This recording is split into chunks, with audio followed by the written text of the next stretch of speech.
سلام دوستای عزیزم، حالتون چطوره؟ امیدواریم که هر جا که هستید خوب و عالی باشید. ما با توجه به درخواست‌های خیلی زیادی که از شما داشتیم اومدیم به منطقه سعادت آباد تهران توی شمال تهران و میخوایم بریم به مرکز خرید اوپال که به جرئت میتونم بگم یکی از بهترین و لاکچری ترین مرکز خریدهای ایرانه. بریم اینجا رو با هم دیگه ببینیم و امیدوارم لذت ببریم.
اگر بهتون گفتم اوپال یکی از بهترین مرکز خریدهای ایرانه به این دلیله که بسیار بزرگه، کلی برند و فروشگاه‌های عالی و با کیفیت داره. یک طبقه هایپر استار مواد غذایی داره، یک طبقه لوازم دکوری و لوازم خونه و برقی داره، دو طبقه فقط مخصوص بچه‌ها هستش یک طبقه موبایل فروشی و لوازم الکتریکی و لوازم جانبی، کلی رستوران و فودکورت داره، یک طبقه بیلیارد و بولینگ و سرگرمی و بقیه طبقات هم مربوط میشه به مد و پوشاک برای آقایون و خانوم ها و واقعا از این نظر خیلی کامله. توی منطقه سعادت آباد در شمال غرب تهرانه، توی بلوار کوهستان نزدیک به میدون کتاب که اگه خواستید بیاین، من آدرسم بهتون گفتم که به راحتی بتونید اینجا بیاین.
دوستان همراهان عزیز، دمتون گرم که همیشه ما حمایت کردید.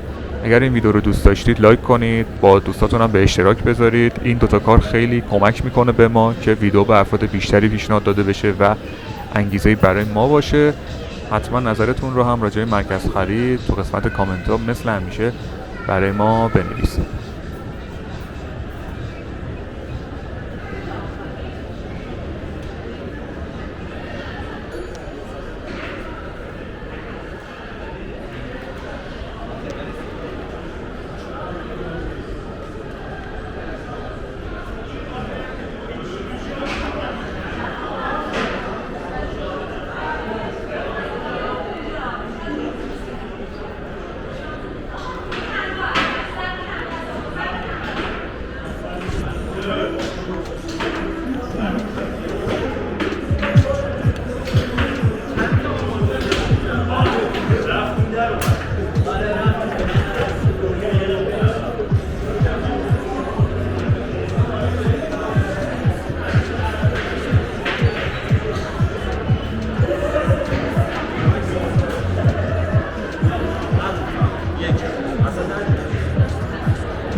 decide for what they gave him. A strong will, strong mind causes mayhem. We could change the world, change times, rearrange them. Staying on pace, running the race. دوستان و همراهان عزیز کانالمون، دمتون گرم که تا اینجا ویدیو رو نگاه کردید.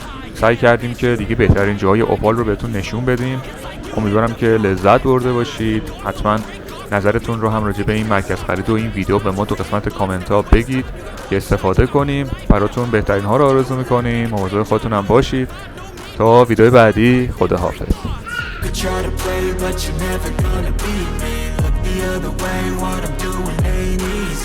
Bloody hands stained from the people who deceive me. Muddy hands break through the chains, go free me. People like sheep move feet, hurt it easy. You don't wanna be fast asleep when they scheming. Better stand tall, ready for a fight, believe me. And when they try the chains, you can say no, free me.